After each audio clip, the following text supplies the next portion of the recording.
Hello, you're listening to Build to Enough, a podcast for entrepreneurs who want to scale at their own pace. I'm your host, Keila Hill-Trawick, and I'll be your chief storyteller and cheerleader. In a world that glorifies endless expansion, we're tuning out the noise and discussing the beauty of enough. Each episode, we'll dive into inspiring stories, practical insights, and strategies to cultivate sustainable success on your own terms. So whether you're a solopreneur, small business owner, or aspiring entrepreneur, get ready for a refreshing take on the entrepreneurial journey. This is Build to Enough. Hey, and welcome to the first new episode after what was an extended break for our team and our clients while we closed for a little bit to just recharge and reset. It's really important at Little Fish that we make sure that we are avoiding burnout. And one of the most proactive ways we can do that is to implement rest after really busy times like year end. I'm excited to be back this year and back on the Build to Enough podcast, where we challenge the hustle culture and really redefine what it means to succeed in business. I'm Keila Hill-Trawick, and my focus here is to help service firms grow sustainably, both professional service providers and my own peer group in the accounting industry. The new year is a natural time to set goals, but often we fail at them. Like we set these really lofty things at the very beginning and they overwhelm us instead of empowering us. So I wanted to take this time to flip the script a little bit on that. So, today we're going to talk about a practical framework for setting goals that align with both your business success and personal fulfillment. I'll share some stories of what I've run into with our own firm and with clients. And we really want to take this time to kind of set up how to make your year a time to focus on sustainable growth that works for you. So, I like to tell people, like, take the meat and leave the bones. Whatever works for you, we want to make sure that you're able to implement, but there is no one size fits all. So, let's get started talking about your year ahead, not just your Q1, but like what this full year will look like for you. Now, the first thing is a lot of times, like I talked about earlier, our traditional goals will fail us. And that is because they're disconnected from our personal values or our business capabilities. So we'll say things like, I want to double my revenue this year without necessarily taking into account how much time that will take from us and our own bandwidth, how many clients that might require to actually be able to succeed at that goal. And a lot of times that's how we lead to burnout, team dissatisfaction, or reduce service quality. We're so focused on getting to that end result without really contextualizing what it will require of us in order to get there. So I like to say, instead of just picking arbitrary goals or what feel like arbitrary goals, start with this question: what is enough for me? And enough covers a wide span of questions, right? What is enough clients? What is enough in revenue? What are enough hours that you're working in order to live the life you want while also delivering the best service possible? And that's a part that I really want to make sure that we focus on. We need time as humans, as individuals, to do the things that we need to do to give ourselves joy and rest and just the capacity for reimagining what our lives could look like, right? But our ability to do that also has to be balanced with us delivering on the promise that we tell our clients. So when you're in those sales calls and your discovery calls and you're telling people all of the things that you're going to do for them, your ability to actually follow through on that needs to be aligned with the life that you want to live outside of work. Now, remember, enough is not about settling. I really want you to find your sweet spot because the idea is that we want to be strategic and intentional. So, not just a this is sufficient for now, but like what does enough look like for you so that you don't have to keep chasing more? So, here's a couple of ways that you can think about your goals. We've heard about SMART goals, right? We've got specific. So, what is your exact target? Instead of saying, I want to grow revenue, you want to say, I want to increase revenue by this percent per year. That's going to be your starting point for like, what do I need to do to get there? But you've got to have a really direct goal in mind of where you're trying to get to at the end of all of this. The second one is measurable. How will you track progress? I know for me, it's really easy to say, I'm doing it, I'm on my way. You update those statuses in your systems, and you're saying, yeah, it's not to do, like I've started on it, but like, what does that mean? What have you achieved along the way, or what do you need to achieve along the way to say that you are actually making progress in the ways that you need to get to that goal at the end of the year? Achievable means it has to be within reach. And that's a really good and important part to get back to around burnout and bandwidth. Achievable has to say, in order for us to do that, we'd have to double our client roster. How many people need to be on the team to do that? Or what tools or software do I need to invest in order to get there? It is really easy to set that goal and just chase it without being really specific on the back end around like, can we do that? Can I grow by double? Or is it more realistic based on the team that I want to manage that will grow by 25%? What does that mean that we'd have to incur or give up? The next thing is relevant. So, we talk about when we spoke earlier about defining your enough. Is this goal in alignment with your enough? Did you pick a goal again that's disconnected from what you want to achieve personally or in your business? If it is, it's going to be really hard to stick with that throughout the year because it is all the way over here when actually what you want to achieve is, say, more time or more space to be able to do hobbies or spend time with your family or just rest. That's going to be really difficult for you to chase a goal that requires that you grind all year. Time bound. When do you want to achieve this? I think sometimes we don't want to put a timeline on this or a deadline on this because we're afraid that we won't achieve it. But remember that part of this goal setting process is getting closer to it.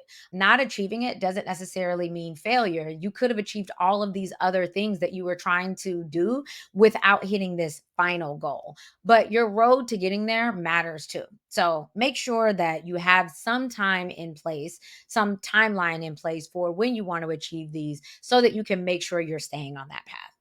And then finally, you want to evaluate and reflect. I always say review it regularly, not just to see where you are on the road to your goal, but also to see is it still a goal that's worth pursuing for you and your team? Goals evolve, and that's okay. The goals that I had at the beginning of last year are nothing like the goals that I have at the top of this year, and will probably be much different from what I choose for me and my business next year. But the goal is that if I start and I start thinking through how I can achieve these things, I get closer and closer to the business that I actually want to run. For very small teams, which is our sweet spot, if you've got a team of less than 10, focus on goals that maximize impact without overloading your people. As we know at our firm and you are seeing at your business, really people power everything that you do. And if you overwhelm them with work and deadlines and all of these things that actually require more bodies and not more hours out of the people that you're working with, it can be really difficult to keep people engaged. So, what you really want is your team to do a few things exceptionally well, as opposed to giving them everything to complete on your behalf. And some ways that you can simplify that process are make sure that you have a project management software that can cut down on meetings and really make sure that your team at all times knows what's going on with clients and client work. You also want to have financial planning platforms and AI assistants and automation tools that allow that base level work to be taken care of for you so that your team, you and your team, are using your brains first to review what's been presented and make any adjustments as needed based on what you know. Now, let's get back to enough because deciding what your enough is and aligning all of your goals alongside that is really going to be the foundation for everything that you do this year. I want you to do something. You can do it now or you can do it after this episode, but take 5 minutes and write down the top 3 things you want to feel this year in your business and personal life. Not what you want to achieve, not what you want to get done, but what 3 things do you want to feel? And what does your business need to look like to support those feelings? So that is going to be a brain dump exercise, but it really tees up what becomes your enough for the year. So, for example, mine might be I personally want to get to a point where I only work a few days a week. And so, for me, enough means that I have to grow my team and grow my revenue to support that team so that I can be more hands off. Now, when we get back to those SMART goals, we're going to have to break that down into smaller pieces, but it gives me a place to begin, right? I know that I have succeeded if at the end of this period, I'm working less. My team is taking on more. I've delegated more off my plate. So that is a really big goal. We need to break that down into smaller steps, and we'll do that over the course of these upcoming episodes. But for example, let's say that a big part of my job is onboarding. And the first thing I'm going to say is we got to streamline that because it's taking a lot out of me because it's so manual. One example is to break that down into steps like, okay, step one, we need to look at the current process, see all of the things that I'm involved in and where they might be able to be delegated elsewhere. Step two, are there some automation tools that can take some of the things that I'm trying to take off of my plate and make them happen automatically without my assistance? And then three, let's test that. Let's implement a couple of those, test it, see if it works, refine, and see if there are any other adjustments that need to be made. The other thing that I'll say is we want to make sure we want to avoid a lot of the common pitfalls that many of us run into. So, the biggest mistake that I see is that a lot of people will overcommit. I am guilty of this too. And instead, you want to focus on like one to two priorities per quarter. We've got a lot of great ideas and we want to implement them now. And what is more realistic is that really being real about the fact that we can't overhaul the whole business in one day or one quarter. So pick one or two priorities that you can focus on, get really good at, and see how those tentacles kind of feed into other parts of your business. The other side, or another pitfall that we run into is doing what we think we should be doing versus what we want to be doing. To some extent, you got to forget what other people are chasing and decide for yourself based on your enough what your business has to look like to support you. Chasing somebody else's version of a dream is not going to make you happier. And again, is a quick way to lead to burnout and dissatisfaction with your business. And so focus on what actually moves the needle for you. Finally, burnout is real. It happens in a lot of different ways, and sometimes it's really slow. And so, some red flags that may come up are you start seeing things that are not going to be sustainable in the long haul.